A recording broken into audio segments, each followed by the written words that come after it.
কবি ভবানী প্রসাদ মজুমদারের লেখা কবিতা দারোগা বাবু এবং হাতের কবিতাটি আমাদের থানায় গিয়ে সেদিন বললে কেঁদেই হাবু নালিশ আমার মন দিয়ে খুব শুনুন বাবু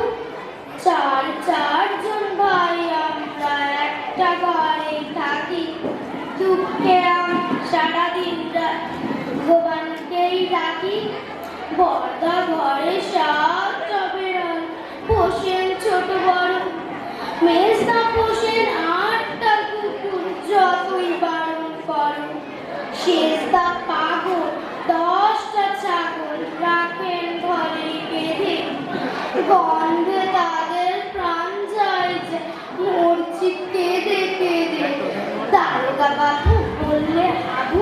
তোমরা কি সব ভুলো সদাই খুলে রাখবে ঘরের জানলা